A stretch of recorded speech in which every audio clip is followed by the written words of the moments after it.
Hola y buenos dias, Mexico. So sorry I can't be with you in person today, but I'm very glad to have the opportunity to contribute to today's event.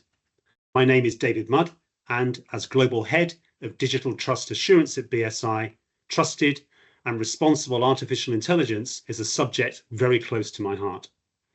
You've heard already today how we at BSI see AI as a force for good, and how our mission is to support you in developing or using trusted and responsible AI to benefit you, your customers, and society. For the next few minutes, I will share with you some of the latest key issues and trends we are seeing in AI around the world before we go into the specific AI agenda for the day.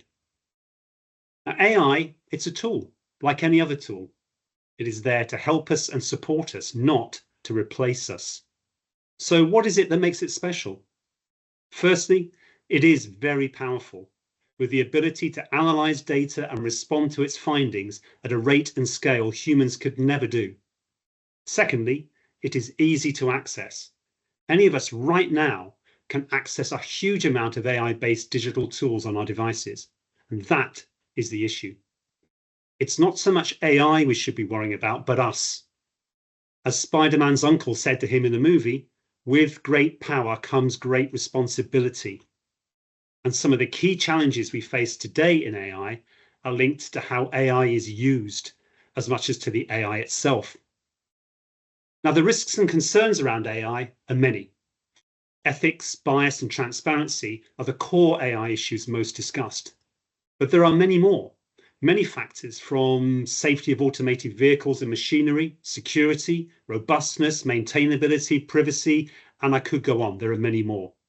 But despite this, AI is the single most disruptive tool in existence, with the capability to deliver a better, more inclusive, and ultimately more sustainable world for us all.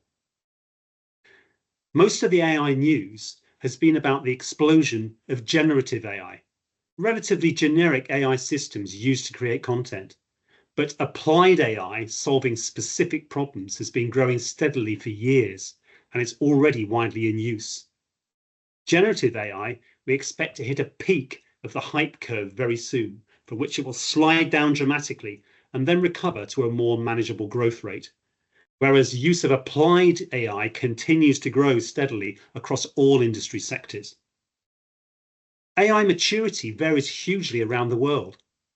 China's general AI capability is growing massively due to sustained government investment. But it is largely generic AI solutions, often looking for a problem to solve. Whereas in the USA and the UK, for instance, it is much more about specific AI use cases driven by industry need. We are now seeing regulation emerging around the world, again with different approaches. Some supporting industry growth, such as China and to a certain extent India.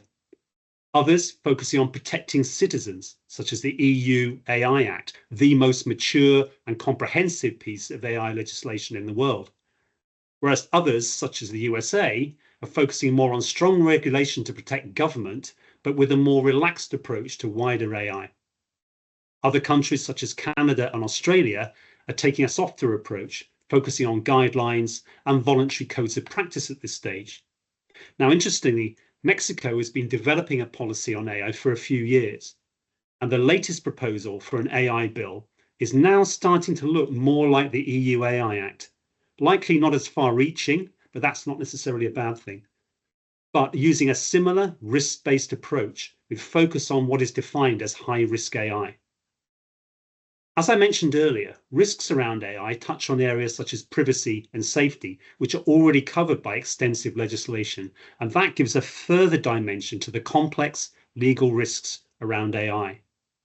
So, against this background of rapidly changing technology, different levels of maturity, emerging regulations, what should you be doing now to put you and your organization in a good place, whether you're a developer or a user, to take advantage of the huge benefits AI can bring without exposing you, your customers, and other stakeholders to the risks?